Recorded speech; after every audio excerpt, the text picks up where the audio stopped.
Hello everyone, and we are back with another chapter of class 12th mathematics, that is integration. Okay, तो आज हम शुरू कर रहे हैं हमारा नया चैप्टर इंटीग्रेशन.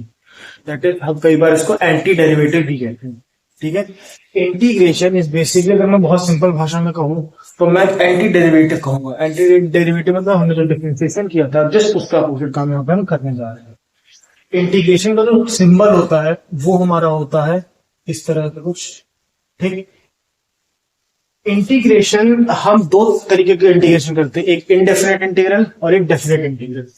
डेफिनेट इंटीग्रल उसके बाद पढ़ेंगे जहां पे इसमें लिमिट्स आएंगी, अपर लिमिट लोअर लिमिट.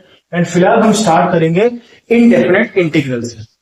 ठीक है, अब नाउ इनडेफिनेट इंटीग्रल में आपको कुछ बेसिक चीजें बता दें कि कल को कहीं लिखा होगी find the anti derivative of something, या बकायदा ये साइन बनाओ. तो इन दोनों ही सिनेरियो में हमारा मतलब होता है कि हमें इंटीग्रेट करना है. जब भी हमें इंटीग्रेट करना होता है तो एक फंक्शन ऊपर कुछ ना कुछ लिखा होगा, let's say function of x लिखा है यहाँ, और उस फंक्शन के आगे dx dy dz कुछ ना कुछ लिखा हो जो कि हमें यह बताएगा कि हमें उस फंक्शन को किसके रिस्पेक्ट में इंटीग्रेट करना है. अगर मैंने यहाँ पे dx लिख दिया तो हमें यहाँ पे जितने भी x वेरिएबल दिखेंगे उन सबको हमें यहाँ पे क्या करना पड़ेगा, इंटीग्रेट. x के अलावा कोई और वेरिएबल अगर यहाँ दिखेगा तो हम उसे एज अ कांस्टेंट ट्रीट करेंगे. अगर कहीं लिखा है ax और आगे dx लिखा हुआ तो मतलब a यहाँ पे कांस्टेंट है और x को हमें इंटीग्रेट करना है. ठीक है, और जब भी हम इंटीग्रेट करते हैं हमेशा फंक्शन का dx में बताता है कि हमें किस वेरिएबल के रिस्पेक्ट में इंटीग्रेट यहाँ पे करना है. सेकेंड थिंग जो है, जब हम इसको आंसर निकालेंगे, मान लीजिए हमारा कोई आंसर आता है, उस आंसर आगे अगर हम यहाँ पे लिखेंगे plus C stands for in constant value. हमारा जो इंटीग्रेशन है वो लिमिट में नहीं है, वो एक इनडेफिनेट इंटीग्रेशन है. ठीक, उसकी कोई बाउंड्री हम यहाँ नहीं डिफाइन कर रहे, इसलिए हम कह देंगे प्लस कोई कांस्टेंट वैल्यू प्लस सी. जब भी यहाँ पे लोअर लिमिट अपर लिमिट यहाँ पे मेंशन नहीं होगी, अगर यहाँ पे ए और बी मेंशन है तब तो ये सी यहाँ पे नहीं आएगा, बट अगर यहाँ ए और बी मेंशन नहीं है तो यहाँ पर एक प्लस सी दैट इज एक कांस्टेंट वैल्यू आएगी. तो चलिए पहले हम लोग फोकस कर लेते हैं कुछ बेसिक फॉर्मूले ऑफ इंटीग्रेशन जो आपको अभी रेगुलरली यूज करनी पड़ेगी. बहुत सारे फॉर्मूले हैं, स्पेशल केसेस हैं, आपका बाय पार्ट है, पार्शियल फ्रैक्शन है, डेफिनेट इंटीग्रल है. ठीक है, बहुत सब्स्टिट्यूशन मेथड है, बहुत सारी चीजें आएंगी, बट फिलहाल ये जो आपको बोर्ड पे दिख रहे हैं यार, दीज आर सर्टेन बेसिक फॉर्मूले जो आपको फॉलो करना है. First of all, integration of sine x dx, it is minus cos x plus C. Plus C आपको कांस्टेंट, इंडेफिनेट है तो आपको कांस्टेंट जो है आपको ऐड कर देना. Integration of cos x is equal to sin x plus C. Integration of tan x log of sec x, जो यहाँ log के बाद हमने यहाँ पे ब्रैकेट यहाँ पे मॉड यूज किया है, वो इसलिए किया है क्योंकि log अभी भी हमें कोई नेगेटिव वैल्यू उसके अंदर नहीं यूज कर सकती है, तो इसलिए हमने log के साथ मॉड लगा दिया. भाई sec x की जो भी वैल्यू होगी वो पॉजिटिव में रहेगी. अगर आप चाहे आप ब्रैकेट भी यूज कर सकते हैं, इट्स योर चॉइस, बट अगर मेरी रिकमेंडेशन ये होगी कि आप जब log यूज करिए उसके आगे मॉड में कोई भी वैल्यू है तो उसे मॉड में लिखिए. ठीक है, integration of sec x tan x dx sec x plus c. Integration of cosec x cot x dx minus of cosec x plus c. Integration of cot x dx is equal to log of sin x plus c. Integration of sec square x dx is equal to tan x plus c. Integration of cosec square dx is equal to minus cot x plus c. Integration of sec x dx is equal to log of sec x plus tan x plus c.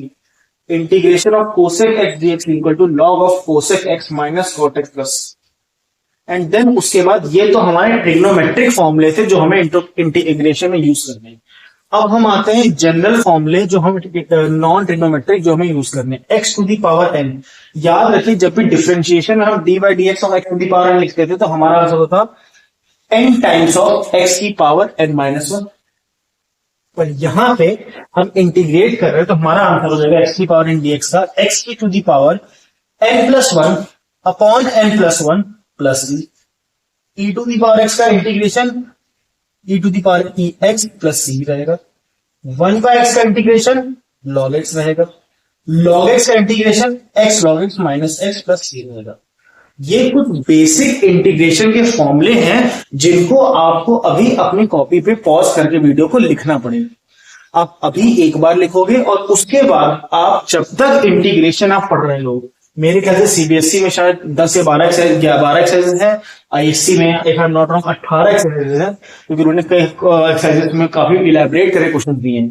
तो जब तक आप integration पढ़ोगे, आप रोज जहां आपने फॉर्मूले देखे वो पेज देखोगे और हर 2 दिन के अंदर आप ये सारे फॉर्मूले दोबारा लिखोगे।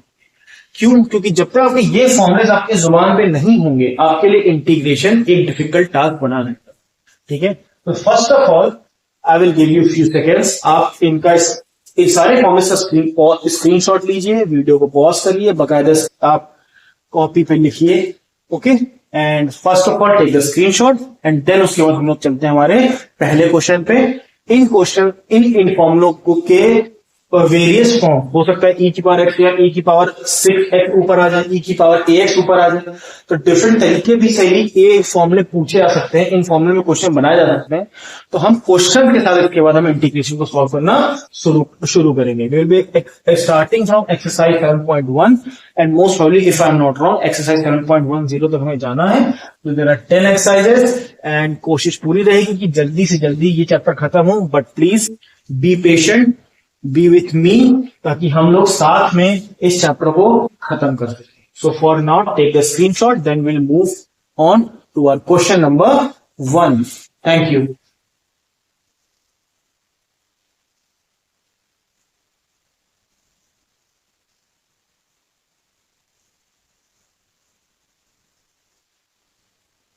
Okay, now let's start with our first exercise, exercise 7.1, question number 1। Question number 1 कहता है integration of sin 2x dx। बहुत आसान सा क्वेश्चन है, कोई डिफिकल्ट नहीं है, बहुत हलवा क्वेश्चन है। sin x का इंटीग्रेशन अभी हमने देखा क्या होता है, माइनस ऑफ cos x होता है। ठीक है, तो sin 2x का इंटीग्रेशन क्या हो जाएगा, माइनस ऑफ cos 2x। अब हमने तो भाई sin x पढ़ा है, पर यहाँ तो 2x था, तो 2x का भी तो कुछ ना कुछ होगा ना, तो जो एक्स्ट्रा पार्ट आ जाता है, अगर x होता तो simply cos minus cos x answer होता, लेकिन ये 2x आ गया तो हम क्या करेंगे, हम इस 2x को डिफरेंशिएट करेंगे। 2x का डिफरेंशिएशन क्या होता है, 2, तो वो हमारा अगर एक आंसर आ जाएगा minus of cos 2x upon 2। No please understand this very carefully, it is very easy question, not a difficult. The question says that हमें करना था integration of sin 2x dx। मैं आपको एक बहुत सिंपल सा, शॉर्ट सा, डायरेक्ट सा तरीका बता रहा हूं। sin 2x cos 2x बन गया, क्योंकि sin x का डिफरेंशिएशन cos x होता है, माइनस आ गया यहाँ पे सीधा सीधा। 2x का डिफरेंशिएशन करेंगे और जो आंसर है उसको डिनोमिनेटर में रख देंगे, तो 2x का डिफरेंशिएशन करने पर 2 आता, तो ये हो गया आंसर। ये हमारा इंटीग्रेशन ऑफ sin 2x आ गया। अगर ये डिफरेंशिएशन होता तो यही 2 ऊपर चला जाता और ये माइनस में ना रहता, यही 2 ऊपर चला जाता, क्योंकि हम डिफरेंशिएशन में जो एक्स्ट्रा पार्ट आता है उसको हम गिवन फंक्शन के साथ डेरिवेटिव के साथ मल्टीप्लाई कर लेते हैं। इंटीग्रेशन में क्या होता है, गिवन फंक्शन के इंटीग्रेटेड वैल्यू के साथ हम उसको डिवाइड कर लेते हैं। ठीक है, तो sin 2x का इंटीग्रेशन क्या होगा, minus of cos 2x upon 2, और ये एप्लीकेशन हम हर जगह अप्लाई करेंगे। ठीक है, तो फाइनली हमारा आंसर आ रहा है sin 2x का integration minus of cos 2x upon 2 plus c। अब इसी कॉन्सेप्ट को अप्लाई करते हैं नीचे, cos 3x, cos x का इंटीग्रेशन sin x होता है, तो cos 3x का हो जाएगा sin 3x। अब यहाँ पे एक्स्ट्रा पार्ट x होता तो बात बढ़िया रहती, cos x का sin x काम खत्म, पर यहाँ पे 3x है तो 3x का डिफरेंशिएशन करेंगे। 3x का डिफरेंशिएशन जब हमने x के रिस्पेक्ट में किया तो हमारा आंसर आया 3, वो 3 कहाँ जाएगा, डिवीजन में चला जाएगा, दैट इज डिनोमिनेटर में। तो सीधा सीधा आंसर हो गया sin 3x whole upon 3 plus c। एक बात का ध्यान रखिएगा, जब भी आप जैसे sin 3x अपॉन 3 लिखना है तो कभी ऐसे मत लिखिएगा, आप लिखिएगा तो sin 3x होल अपॉन 3 ऐसे लिखिएगा। ठीक है, क्योंकि ये गलत है, ये तरीका गलत है। ऐसे माना जाता है कि ये 3x अपॉन 3 ये साइन का हिस्सा है, जबकि ये 3 इस पूरे साइन एक्स 3x को डिवाइड कर रहा है। ठीक है, तो इस छोटी सी चीज का ध्यान रखिएगा, कभी भी साइन 3x अपॉन 3 मत लिखिएगा। चलिए आगे लिखते हैं। तो सेकंड पार्ट का आंसर आ रहा है cos 3x का sin 3x upon 3 plus c। अब e की पावर 2x करते हैं, अगेन वही कहानी, e की पावर x होती तो इंटीग्रेट करके e की पावर x आंसर आ जाता, पर e की पावर 2x का आंसर क्या रहेगा, e की पावर 2x और एक्स्ट्रा पार्ट है 2x, तो 2x का डिफरेंशिएशन होता है 2, तो वो चला जाएगा अपॉन में प्लस। ठीक, अब चलिए इसमें देखते हैं ax प्लस बी का होल स्क्वायर आ रहा है। Again a very easy question, देखने में डिफिकल्ट हो सकता है। हम चाहे तो उसको a प्लस बी का होल स्क्वायर ओपन करके भी सॉल्व कर सकते हैं, बट उसकी यहाँ पे जरूरत नहीं पड़ेगी। देखिए कैसे, ax प्लस बी को अगर हम एक सिंगल वैल्यू की तरह ट्रीट करते हैं, एक सिंगल x दे रखा है, तो एक्स स्क्वायर का इंटीग्रेशन होता है एक्स क्यूब अपॉन 3। तो उसी तरह से अगर मैं इसको कहता हूँ कि भाई एक सिंगल वैल्यू है, तो सिंगल वैल्यू है अगर, तो इसका इस पूरी सिंगल वैल्यू का इंटीग्रेशन होता है ax प्लस बी की power n plus 1, that is 2 plus 1 whole upon 2 plus 1। हाँ कि ना, जो कि हमें आगे देता, अभी मैं यहाँ पे कुछ लिखना है, मैं भी इसको छोड़ रहा हूँ। ठीक है, अभी आपको दिखाऊंगा क्या है, और जो कि हो जाता है ax प्लस बी होल की पावर 3 अपॉन 3। अब मजे की बात देखिए क्या है यहाँ पे, मैंने आपको क्या बताया, यहाँ पे जो एक्स्ट्रा पार्ट हमारा ax प्लस बी आ गया ना, एक सिंगल वैल्यू तो आई नहीं, हमने इसको as a single value treat किया, बट यहाँ पे है तो डबल वैल्यूज। तो अब हम क्या करेंगे, इन दोनों वैल्यूज का डिफरेंशिएशन करेंगे। तो b दे कांस्टेंट वैल्यू है, इसका डिफरेंशिएशन हमारा क्या हो जाएगा 0, और ax का डिफरेंशिएशन क्या हो जाएगा a। तो वो जो a आया वो कहां जाएगा, न्यूमरेटर में नहीं जाएगा, वो जाएगा डिनोमिनेटर में, क्योंकि हम इंटीग्रेशन परफॉर्म कर रहे हैं। तो यहां पे आ जाएगा 1 अपॉन a, जिसको हम सिंपली लिख सकते हैं final answer ax plus B का होल क्यूब अपॉन 3a। ठीक है, next question is question number 5, sine 2x minus 4। अब यहाँ पे भी इसी तरह दो फंक्शन है, पर यहाँ पे हम कह सकते हैं कि इस फंक्शन में होल स्क्वायर था, इसको ओपन करना था, हमने डायरेक्ट किया। इस फंक्शन में कोई पावर तो लगी नहीं है, तो इसको सेपरेटली इंटीग्रेट करेंगे। हम लिखते हैं integration of sign 2x dx minus, अब 4 का कॉन्स्टेंट वैल्यू उसको बाहर ले लेते हैं, integration of e to the power 3x dx। फिर वही कहानी शुरू होती है यहाँ पे, साइन 2x का इंटीग्रेशन, साइन x का cos x, तो साइन 2x का cos 2x माइनस का। अब बात आती है भाई साहब 2x है, 2x का डिफरेंशिएशन लगाना पड़ेगा। 2x का डिफरेंशिएशन होता है 2, और क्योंकि हम इंटीग्रेट कर रहे थे, हमारे क्वेश्चन को इंटीग्रेट करना था, इसलिए जो डेरिवेटिव की वैल्यू आई है वो डिनोमिनेटर में चली जाएगी।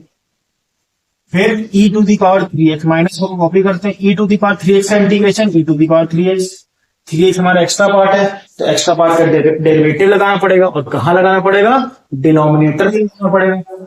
तो 3x का डेरिवेटिव 3, तो हमारा आंसर क्या आ गया -4/3, और यहाँ पे भी प्लस सी लिख लीजिए, यहाँ भी प्लस सी लिख लीजिए, इंडेफिनिट इंटीग्रल। ठीक, तो है हमारे पहले 5 क्वेश्चन हो गए।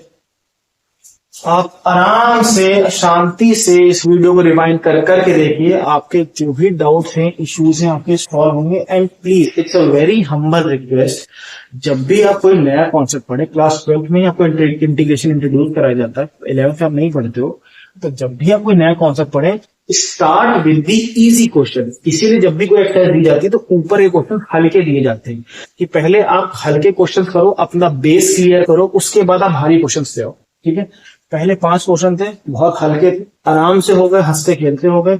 आप भी शुरुआत करिए, स्टेप बाय स्टेप चलिए। Do these 5 questions, take the screenshot, and then we will come to the next question. Okay, thank you.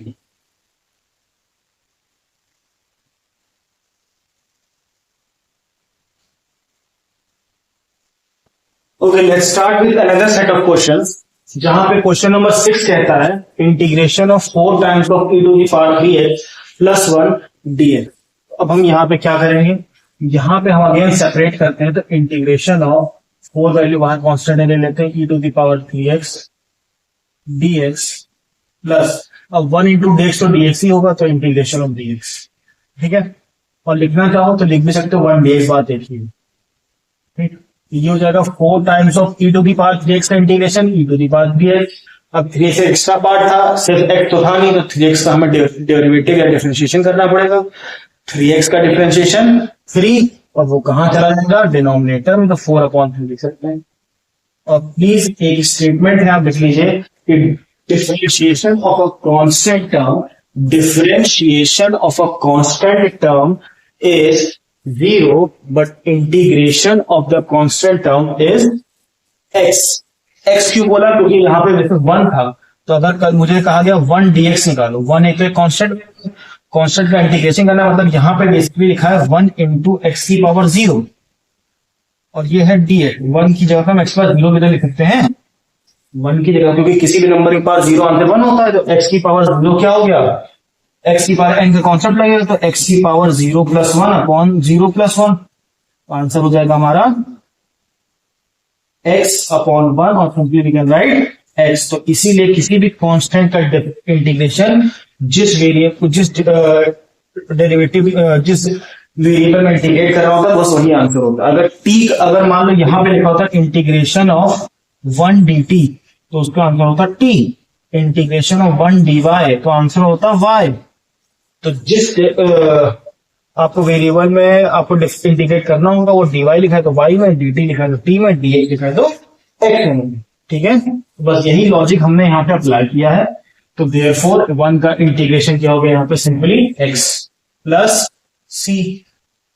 Question number 7 देखिए। अब यहाँ पे हम क्या करेंगे, पहले इस स्क्वायर को दोनों में मल्टीप्लाई कर लेंगे। Integration of x square into 1 x square dx, x square minus 1 upon x square cancel out हो गया, -1 बचेगा, तो माइनस ऑफ dx बचेगा खाली, क्योंकि एक्स स्क्वायर से एक्स स्क्वायर कैंसिल आउट हो जाएगा। इसकी भी कहानी क्या हो गई, x cube upon 3 minus x plus C. अभी मैंने आपको बताया कि integration of a constant term is basically the variable. Okay, question number 8, यहां भी हम इसको सेपरेटली कर देते हैं। Integration of a x square, अब देखिए ए यहाँ पे कांस्टेंट है, ठीक है, और साथ में वेरिएबल के आया हुआ, तो हम वेरिएबल को इंटीग्रेट करेंगे, ए को अकेला छोड़ देंगे, प्लस इंटीग्रेशन हो गया, यहाँ बी को अकेला छोड़ देंगे, एक्स को कर देंगे, और यहाँ पे हमारा सी आया हुआ है, और सी को हम अकेला छोड़ देंगे, यहाँ पे dx को करेंगे, 1 को करेंगे। देखिए प्लीज एक बात ध्यान रखिएगा, मेरा जब मैं यहाँ पे मैं integration of a constant term बोल रहा हूं, तो मेरा यहाँ पे इसमें और इसमें यहाँ पे कांस्टेंट टर्म से मेरा मतलब है न्यूमेरिकल वैल्यू। किसी भी न्यूमेरिकल वैल्यू का इंटीग्रेशन, उसके आगे वो वेरिएबल जोड़ते हैं। जैसे कल को इंटीग्रेशन ऑफ 2 बोला उसने, तो उसका आंसर हो जाएगा, और dx इंटीग्रेशन ऑफ 2 dx, तो आंसर हो जाएगा 2x। इंटीग्रेशन ऑफ 1 dx, तो आंसर हो जाएगा x। इंटीग्रेशन ऑफ 7 dx, तो आंसर हो जाएगा 7s। ठीक है, पर अगर वो कहता है इंटीग्रेशन ऑफ c, आंसर हो जाएगा cx। इंटीग्रेशन ऑफ d, तो dx। इंटीग्रेशन ऑफ p, तो px। ओके, तो उसी तरह से हम यहां पे क्या करेंगे, ax cube upon 3 bx square upon 2 plus cx plus capital, ठीक है, कांस्टेंट टर्म यहां हमने जोड़ दिया। ठीक, अगर आपको कंफ्यूजन होता है कि आपने ऑलरेडी सी रखा हुआ है, कि ये कंफ्यूजन ना होता तो आप प्लस कैपिटल के कर लो, उससे कोई फर्क नहीं पड़ता, कांस्टेंट। ठीक है, ये हमारा आंसर हो गया। Let's go to question number 9। 9 में भी अलग अलग कर लेंगे, तो 2 एक कांस्टेंट वैल्यू है, इंटीग्रेशन करना हमें x square dx plus integration of e to the power x dx का, तो हमारा आंसर क्या हो जाएगा, 2x क्यूब अपॉन 3। ठीक, x की पावर n वाला कॉन्सेप्ट, x की पावर n का इंटीग्रेशन क्या होता है, वो होता है x की power n plus 1 upon n plus 1 plus c। तो बस यहाँ पे लगा दिया मैंने, n की जगह 2 था तो 2 प्लस 1 3 अपॉन e। यहाँ e की पावर x का इंटीग्रेशन e की पावर x प्लस c। अब यहाँ पे देखिए, कहने को हम इसको अलग अगेन सिंगल की तरह ट्रीट कर सकते हैं, पर उतना ध्यान क्यों, पहले जब सीधी आसानी से क्वेश्चन हो सकता है।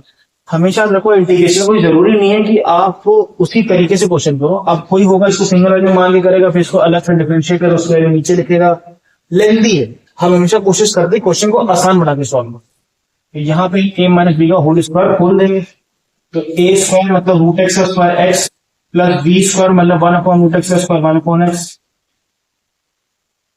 और माइनस 2ab, तो 2 into root x into 1 upon root x, कहीं लिखा है 2 into root x into 1 upon root x, तो ये रूट एक्स कैंसिल हो जाएगा, तो हेंस हमारे पास वैल्यू क्या बचेगी, हमारे पास वैल्यू से क्या बचेगी 2। और इस पूरे का हमें क्या करना है, इंटीग्रेशन करना है एक्स के रिस्पेक्ट में, तो हम अलग अलग लिखते हैं x dx plus integration of 1 upon x dx minus 2 बाहर ले लेते हैं, इंटीग्रेशन dx। एक्स का integration x square upon 2 plus अब 1/x का इंटीग्रेशन फॉर्मूला है ये log x होता है minus 2x plus this is our final answer. इसी के साथ हमने पहले 10 क्वेश्चन बहुत कम समय में कर लिए, ठीक है। Please take the screenshot, pause the video, do these question on your own, then again see the video for next question. Okay, so for now take the screenshot, then we will move on to next set of question. Thank you very much.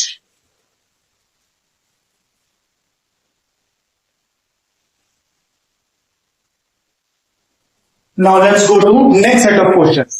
As you can see over here, we are having integration of x cube plus 5x square minus 4 upon x square. हम क्या करते हैं, हम यहाँ पे हर term को x square से divide कर लेते हैं। हमारे पास वैल्यू क्या बचेगी, x cube upon x square D x plus 5x square upon x square D x integration का माइनस 4। अब देखो x square upon x square, या मैं x की पावर ऊपर ले जाके -2 लिखूं, बात तो एक ही होगी, ठीक है। तो मैं ऐसे लिख लेता हूं, तो उससे कोई फर्क पड़ेगा नहीं भाई। आप किस एक्सपोनेंट हमने बचपन में पढ़ा, हम अगर 1/x लिखें या x की पावर -1 लिखें, एक ही बात है। यहाँ पे एक्स स्क्वायर से ये एक्स क्यूब कटेगा, यहाँ एक्स स्क्वायर से एक्स स्क्वायर कट जाएगा, ठीक है। तो फाइनली हमारी वैल्यू क्या बचेगी, integration of x D x plus 5 times integration D x minus 4 times integration of x की पावर -2 डी एक्स। अब मजे की बात क्या है, यहाँ पे इंटीग्रेशन ऑफ एक्स तो हमारा एक्स स्क्वायर अपॉन 2 हो जाएगा, एक्स की पावर n का कॉन्सेप्ट, दैट इज एक्स की power n+1 whole upon n+1। यहाँ पे वही लॉजिक, तो 5x आ जाएगा आंसर। यहाँ क्या हो जाएगा, -4 एक्स की पावर -1 अपॉन -1 प्लस c। अब ये -1 कहां से, एक बार देख लेते हैं। अगर मैं कहूं कि x की पावर -2 का मुझे इंटीग्रेशन करना है, तो मैं लिखूंगा x की पावर -2 + 1, क्योंकि n+1 का लॉजिक लगता है। तो -2 + 1 तो x की पावर -1 होगा, नीचे -2 + 1 हो गया। बस यही लॉजिक हमने यहाँ पे लगा दिया है। तो हेंस हम क्या कर सकते हैं, यहाँ पे हम यहाँ पे सिंपली लिख सकते हैं, देखिए x² अपॉन 2 प्लस 5x -1 + 0 के प्लस हो जाएगा, प्लस 4 x की पावर -1 को upon x plus c, and this is the final answer. Next question क्या कहता है, x cube plus 3x plus 4 upon √x। यहां भी हर वैल्यू को सेपरेटली √x से डिवाइड कर लेते हैं, तो ये हो जाएगा x cube upon √x plus dx plus 3 times integration of x upon √x plus 4 times integration of 1 upon √x dx। अब देखिए यहाँ पे कहानी क्या हो रही है, √x का मतलब क्या होता है, √x का मतलब होता है x की पावर 1/2। तो यहाँ पे पहली वैल्यू क्या लिखिए, x की पावर 3 अपॉन x की power 1/2। When the same bases are divided, power must be subtracted. तो 3 - 1/2 आंसर क्या हो जाएगा, x की पावर 5/2। x की पावर 5/2 हमारा आंसर हो जाएगा, ठीक है। अब देखिए भाई, क्योंकि 2 एलसीएम लेंगे, 3 × 6 5/2, तो बेसिकली हम इसको लिख सकते हैं इंटीग्रेशन ऑफ x की पावर 5/2 dx। यहाँ पे x की पावर 1 है, यहाँ 1/2 है, तो 1 - 1/2 x की पावर 1/2 बचेगा, इंटीग्रेशन ऑफ x की पावर 1/2 dx। और यहाँ हम plus 4 times of integration of x की पावर -1/2 dx, ठीक है। तो हेंस हमारा आंसर क्या आ जाएगा, चलिए अगर हमसे पूछे कोई कि इंटीग्रेशन ऑफ x की पावर 5/2 क्या होता है, तो हम उसको बोलेंगे भैया x की पावर 5/2 + 1 अपॉन 5/2 + 1, तो x की पावर 7/2 अपॉन 7/2 हम लिखेंगे, ये हो गया x की पावर 7/2 whole upon 7/2 plus 3 times of x की पावर 1/2 में 1 जोड़ेंगे 3/2 हो जाएगा, तो x की पावर 3/2 होल अपॉन 3/2, यहाँ 4। अब -1/2 में +1 करेंगे तो आंसर क्या देगा, x की पावर 1/2 होल अपॉन 1/2 प्लस 3। अब ये जो 2 ये 7/2 है, ये ऊपर चला जाएगा, ऊपर चला क्या हो जाएगा 2/7 x की पावर 7/2। थ्री से थ्री कैंसिल आउट हो जाएगा तो 2x की पावर 3/2। 4 2 से 8 x की पावर 1/2 प्लस ये ऊपर नीचे कैसे हो रहा है इसके लिए मैंने एक शॉर्ट बहुत बढ़िया सा अपलोड किया है जहां पे मैं आपके ये कंफ्यूजन मैंने आपके सारे दूर please go and check out. ठीक है, आपको वो शॉर्ट मेरी वीडियो में मिल जाए, मेरे चैनल पे मिल जाएगा, आप उसको देखिए मेरे शॉर्ट में, और प्लस मैं उसका लिंक आपको इसमें अपलोड कर दूंगा। ओके, तो फॉर नाउ हमारे पास ये फाइनल आंसर है। Now let's go to question number 13। Question number 13 क्या कहता है, ये मैंने पहले तो एक्सप्लेन किया कि ये कैसे हुआ है। ओके, क्वेश्चन नंबर 13 में कह रहा है x cube minus x square plus x minus 1 upon x minus 1। अब यहाँ पे बात आती है कि सर यहाँ पे तो नीचे मोनोमियल था, सिंगल टर्म था, आपने सबको एक के नीचे एक करके कर दिया था, यहाँ कैसे करेंगे? तो यहाँ हम ऊपर वाले को फैक्टराइज कर सकते हैं। पहले दो टर्म है x cube minus x square, तो इंटीग्रेशन लगाओ, एक्स स्क्वायर कॉमन लो, क्या बचेगा x माइनस 1, यहाँ से प्लस 1 कॉमन लिया, अंदर क्या बचेगा x माइनस 1, और ये पूरा अपॉन x माइनस 1, और ये हमारा पूरा क्या है dx लगा हुआ है। तो हम इसको क्या ले सकते हैं, integration of x minus 1 x square plus 1 upon x minus 1 dx। x minus 1 से x minus 1 cancel out, integration of x square plus 1 dx, जिसको हम सेपरेटली लिखेंगे integration of x square dx plus integration of dx, क्योंकि 1 dx हो जाए dx, तो answer हो गया x cube upon 3 plus x plus, और इसी के साथ हमारा इंटीग्रेशन एक्सरसाइज 7.1 का पार्ट 1 कंप्लीट होता है। हमने यहाँ पे पार्ट 1 कंप्लीट कर दिया है। अब आपके जो रिमेनिंग क्वेश्चन है जो हम आपके पार्ट 2 में कंप्लीट करेंगे, और नेक्स्ट वीडियो में आपका ये पूरी 7.1 खत्म हो जाएगी। पर तब तक मेरी आपसे सिंपल सी रिक्वेस्ट है कि आप इन 13 क्वेश्चन को कम से कम 2 बार तो करिए ही करिए। ठीक है, आप 2 बार करेंगे, आपको चीजें क्लियर होंगी, समझ में आएगा, हमारा ब्रेन क्लिक करना शुरू करता है, वो समझने की कोशिश करना शुरू करता है कि चीजें कैसे हो रही हैं। तो गाइस आप समझिए, इंटीग्रेशन एक बहुत इंपॉर्टेंट टॉपिक है क्लास 12 के पॉइंट ऑफ व्यू से, बोर्ड के पॉइंट ऑफ व्यू से, और अगर आपको फ्यूचर में करके आप बीएससी करते हो, आप बीबीए करते हो, आप जाके इंजीनियरिंग करते हो, आगे किसी भी फील्ड में जाते हो, कहीं ना कभी आपको इंटीग्रेशन की जरूरत पड़ेगी। तो अगर आपका इंटीग्रेशन का कॉन्सेप्ट अभी से क्लियर होगा, it would be very great thing. ठीक है, it would be a very great thing that concept अभी से क्लियर होगा। So please do these 13 questions at least 2 times, okay, and then I will see you in the next video with the remaining questions, and we will complete the this exercise in the next part. For now, thank you very much. Have a good day.